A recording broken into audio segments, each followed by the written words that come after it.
Hey, Jillian. Good evening, Shannon. Kamala Harris has not yet been a senator for 3 years, but she has a voting record and a legislative history that's going to get parsed through with a fine-tooth comb. Not just by the Trump administration, but by millions of Americans nationwide scrambling to familiarize themselves with the Democrat VP nominee. You did not. Harris is best known on Capitol Hill for her work on the Senate Judiciary Committee. She jumped to the nation's attention during 2018's confirmation hearings for Supreme Court Justice Brett Kavanaugh when she tussled with Chairman Chuck Grassley before he'd even introduced the star witness. Serve as Associate Justice. Mr. Chairman, I'd like to be recognized for a question before we proceed. You're out of order. I'll proceed. We cannot possibly move forward, Mr. Chairman. I extend a very warm. The move garnered instant scorn from Republicans that still lasts today. She was nasty to a level that was just a horrible thing, the way she treated now Justice Kavanaugh. She was quick to stake out a position in support of Kavanaugh's accuser, Christine Blasey Ford. Thank you. I want to thank you for your courage, and I want to tell you I believe you. Her record as a California prosecutor has been a constant subject of debate. On one hand, she angered California law enforcement and some Democrats when she didn't pursue the death penalty for the killer of San Francisco officer Isaac Espinoza. But she was also criticized for her treatment of marijuana cases and failure to change the money bail system. Accusations that Harris kept an innocent man on death row drew a fierce response during the debates. The people who suffered under your reign as prosecutor, you owe them an apology. I have been personally opposed to the death penalty, and that has never changed.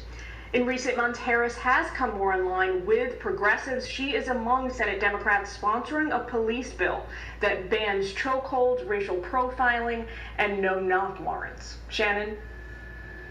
All right, Jillian Turner, thank you. So back in April, Politico ran this headline: Tara Reade allegations rattle Biden's VP search. The writer saying this, quote, "Few are in a more potentially awkward position than California Senator Kamala Harris, who used the Kavanaugh hearings as a springboard to her own presidential campaign and made clear she believed Ford's accusations in 2018. Joining us now, Democratic strategist Dave Brown to talk about the contrast. Good to have you back, Dave. Hey, Shannon, how are you? I am good. So let me read you something from the Wall Street Journal after the accusations came out about Joe Biden from Tara Reade, who says he sexually assaulted her. They say this, headline, Joe Biden and the Me Too double standard. They say Democrats don't want the Believe Women standard applied to their presumed presidential candidate, Joe Biden, even though they merrily applied it in 2018 to President Trump's Supreme Court nominee, Brett Kavanaugh. This is a case study in partisan payback, as well as in how the media has conveniently rediscovered the skepticism that was nowhere to be found when analyzing Justice Kavanaugh's accusers. And Senator Harris has been pressed on this. They're now on the same ticket. She was a vocal opponent of Kavanaugh and believer of Dr. Christine Blasey Ford. So how does she now thread this needle on the same ticket with a man also facing accusations? Yeah, I mean, I guess I'm not surprised at this line of attack. I think it's pretty expected, but it's a false equivalency to compare the Judiciary Committee hearing and Kavanaugh's confirmation with, now Justice Kavanaugh's confirmation, with what is an open presidential process where the American people are going to scrutinize Joe Biden and Donald Trump to an inch of their lives, practically, in terms of the amount of information that's already disclosed. I mean, Joe Biden has been in the public sphere as a former vice president for Barack Obama, 2 terms, that's 8 years in the White House.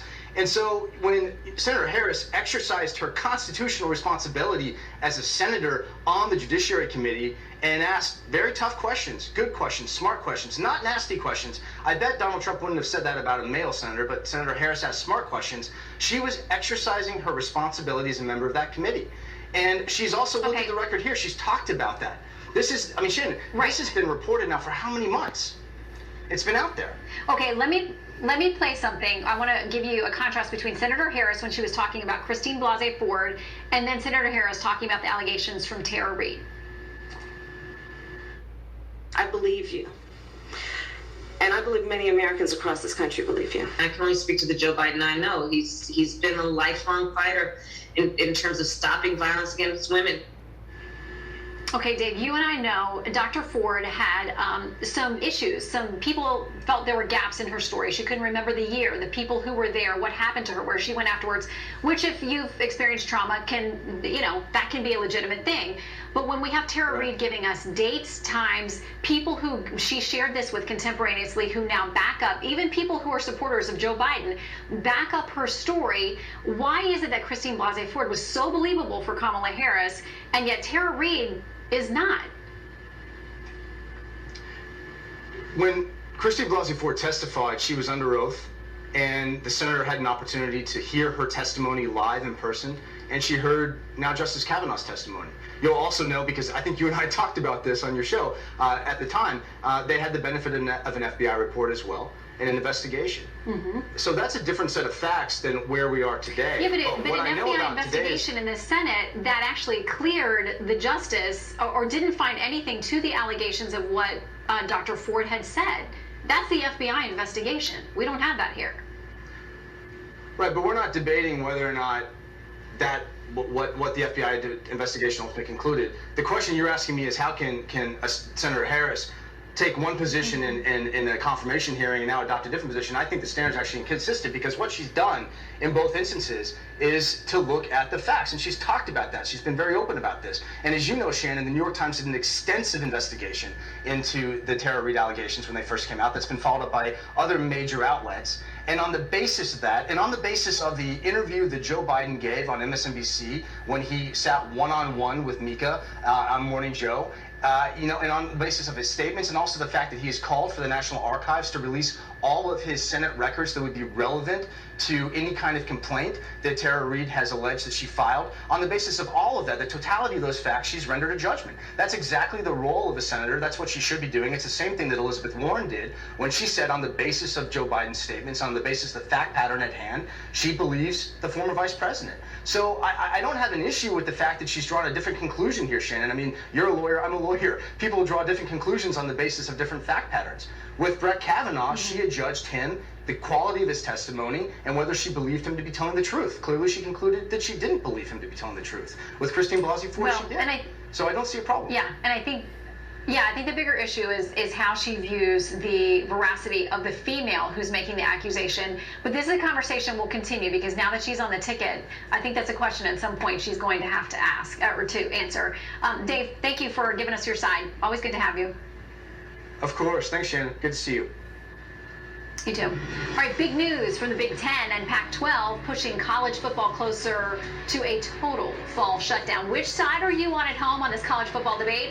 We've got that next. People used to care. Heck, they'd come all the way out here just for a blurry photo of me. Oh, that's a good one. Wait, what's that?